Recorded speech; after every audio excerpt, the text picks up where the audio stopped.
For years, we've all been told that hitting 100 is basically like winning the genetic lottery. You see someone reach that amazing age and think, wow, they must have some incredible genes. But what if I told you the science is pointing in a totally different direction? What if your genes are only a small piece of the longevity puzzle?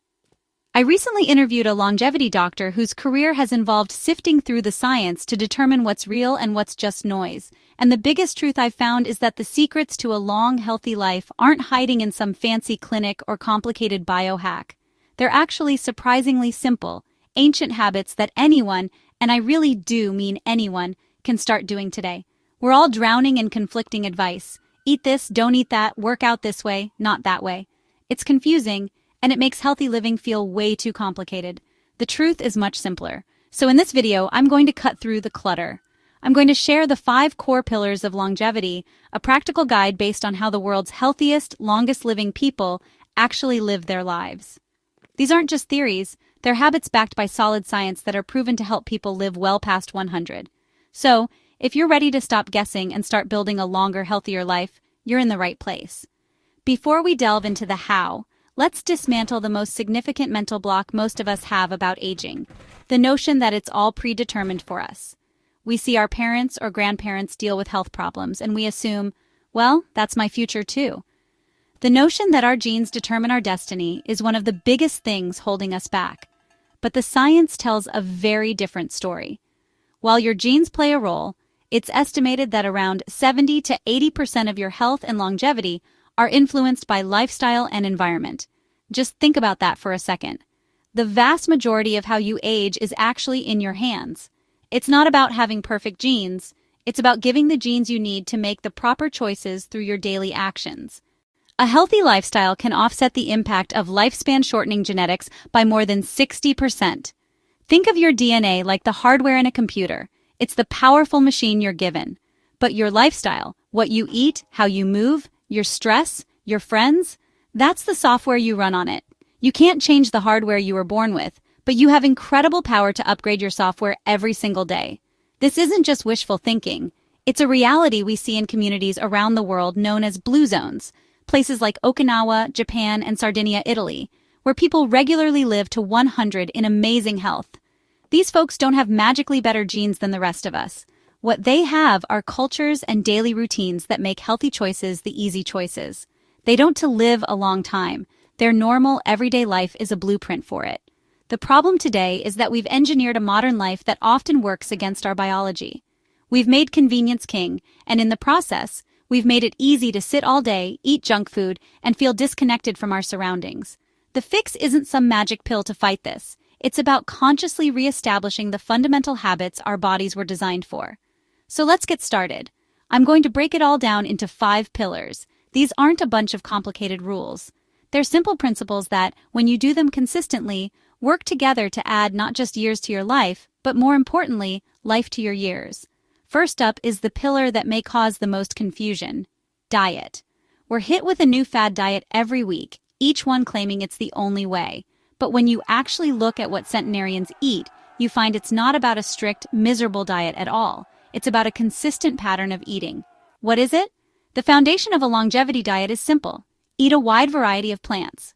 This means your plate should be loaded with a wide variety of fruits, veggies, whole grains, and especially legumes, things like beans, peas, and lentils. Fish is eaten pretty regularly, chicken is a sometimes food, and red meat is for special occasions, not a daily staple. This way of eating resembles the Mediterranean or traditional Okinawan diets, both of which are renowned for reducing the risk of chronic disease. Why is it important? This way of eating gives your body a whole symphony of nutrients: fiber, vitamins, minerals, and potent plant compounds called polyphenols that protect you from the inside out. Fiber feeds the good bacteria in your gut, which is key for everything from your immune system to your mood. Eating less processed food and red meat reduces the burden of chronic inflammation, which is now understood to be a key driver of nearly every disease associated with aging. Additionally, these diets are typically low in salt, which helps maintain healthy blood pressure. How do you do it? Forget about counting every single calorie and try a simple, potent trick from the Okinawans: hara-hachi-bu. It just means eat until you're about 80% full. This isn't about starving yourself, it's about being mindful. It takes our brains about 20 minutes to get the signal from our stomach that we're full. Stopping at that 80% point gives your brain a chance to catch up and keeps you from overeating. Here are a few easy ways to start. Plants first. Make veggies, beans, and grains the main event on your plate. Think of meat as a side dish or a flavor enhancer. Eat a cup of beans a day. Beans are a true longevity superfood. They are packed with fiber and protein and are a cornerstone of every single Blue Zone diet. Use smaller plates. It's a simple mind trick that helps you control your portions without feeling like you're missing out. Slow down. Actually, put your fork down between bites. Taste your food. This helps your digestion and makes it way easier to notice when you're hitting that 80% full mark. This isn't a diet you go on and off of. It's a way of life. It's about eating tons of delicious, real food that fuels your body for the long run. This next pillar asks us to rethink what exercise means totally. We tend to think of fitness as something extreme, punishing workouts at the gym or running marathons. And while that stuff can be great, the real secret to longevity fitness is much gentler and woven right into your day. What is it? Centenarians don't really work out. They move naturally. Their physical activity is built into their daily routine through activities such as walking, tending a garden, doing chores by hand, and simply being out and about in their community. It's a frequent, low-key movement that adds up all day long, instead of one sweaty, exhausting session. Why is it important? Our bodies were designed to be in motion, not to sit at a desk for 8 hours and then try to make up for it with a 1-hour blast of activity. That all-or-nothing approach often leads to injury and burnout. The gentle, consistent movement of the world's longest-lived people keeps their joints healthy, maintains muscle and bone, boosts circulation, and manages stress without overexertion. In fact, one recent study found that physical activity was the single most crucial lifestyle factor for reaching 100. The key isn't how intense it is, but how consistent and enjoyable it is. If you actually like what you're doing, you'll do it for a lifetime. How do you do it? The goal is to find more ways to incorporate movement into your everyday life. Just walk. Walking is the ultimate longevity exercise. Try for a brisk 30, 60-minute walk each day, but don't stop there. Take movement snacks. Park at the back of the parking lot. Always take the stairs. Pace around when you're on the phone. Every single step counts. Find a hobby that gets you moving. Love to dance, garden, swim. Find something that's fun for you, and it'll never feel like a chore. Grow something. Gardening is the perfect example of natural movement. You're walking, squatting, lifting, and stretching, all while connecting with nature, which is an excellent stress reliever in its own right.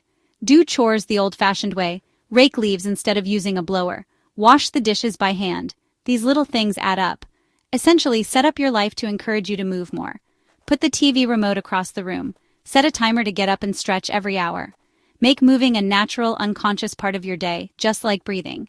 The first two pillars were about what to add to your life. This one is about what you absolutely have to subtract. And when it comes to living a long life, there is one habit that is completely non-negotiable. What is it? You can't smoke. Of all the things scientists have studied, not smoking is one of the most powerful predictors of reaching 100 in good health. Why is it important? There is just no safe amount of smoking. It's the top cause of preventable death in the world, and it damages pretty much every organ in your body.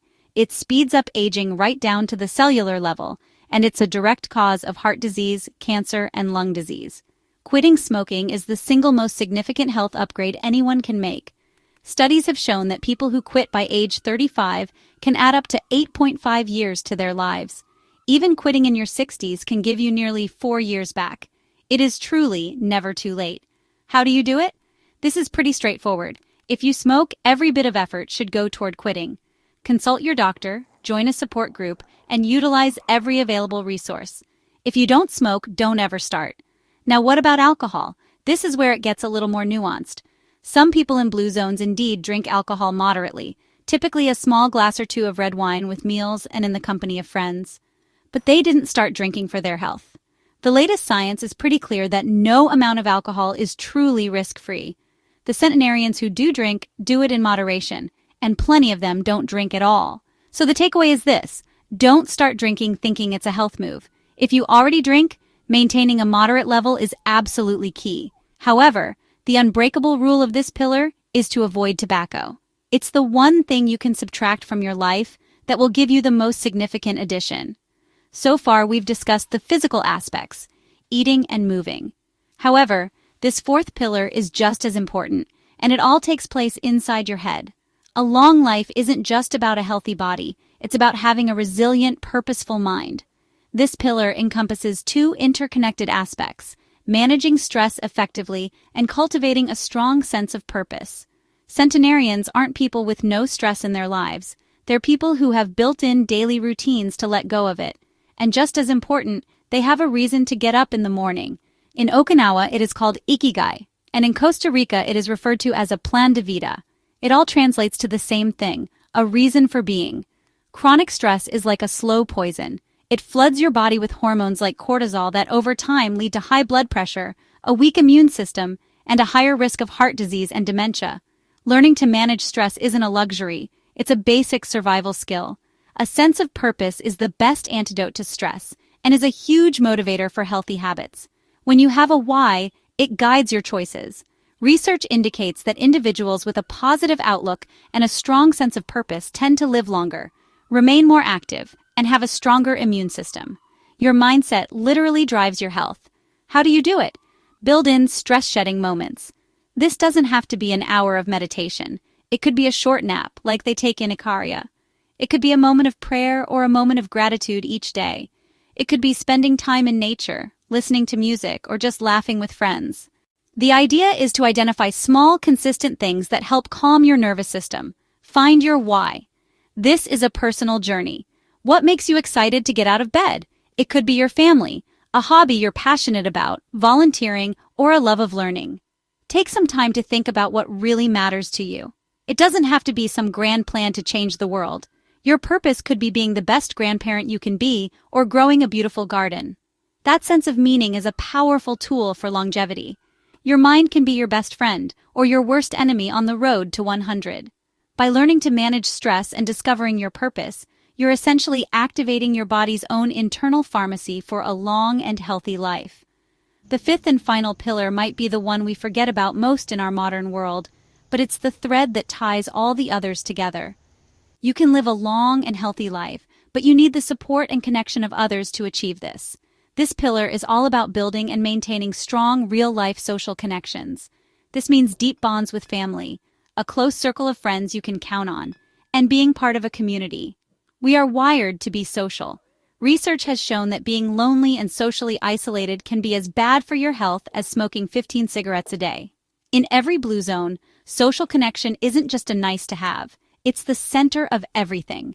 These strong social circles are a powerful support system. They help you get through tough times, and just as importantly, they reinforce all the healthy habits we've been talking about. If your friend's idea of fun is going for a walk and sharing a healthy meal, you're more likely to do the same. Your social network is your best health insurance. How do you do it? Put your people first. Invest your time and energy into your family and your chosen family. The friends who are like family. Find your tribe. In Okinawa, they have a tradition called a moai, a small group of friends who commit to supporting each other for their entire lives. You need to find your moai. It could be a book club, a walking group, a volunteer organization, or anything else. The activity itself isn't as important as the consistent supportive connection. Engage with your community. Look for opportunities to connect with your neighbors and the local community. Be the person who says hello first. Connection is the glue that holds a long, healthy life together. It provides the meaning, support, and joy that make the whole journey worthwhile. So, there you have it. The 5 pillars of a long and vibrant life. It's not about one magic pill, but about a whole way of living. Let's do a quick recap. First, eat a diet rich in a variety of plants, and stop when you're about 80% full. Second, move your body naturally and consistently throughout the day. Third, make it an unbreakable rule never to smoke. Fourth, find ways to manage your stress and know your purpose. And fifth, build and nurture strong social connections. The beautiful thing is that a long, healthy life isn't some prize that only a few lucky people win. It's a masterpiece that you build yourself, one simple daily choice at a time. And maybe the most hopeful finding from all the research is that it's never too late to start. Recent studies show that even adopting these healthy habits late in life, after the age of 80, is associated with a higher likelihood of living to 100. You have the power to change the story of your health. You have the guide. The journey to 100 begins with a single step. If you found this guide helpful and would like to continue learning how to build a longer, healthier life based on real science, please consider subscribing to our channel. For your next step, I highly recommend watching this video on the single most powerful food you can eat for longevity. It builds directly on what we've discussed today. Thank you for investing this time in your future health.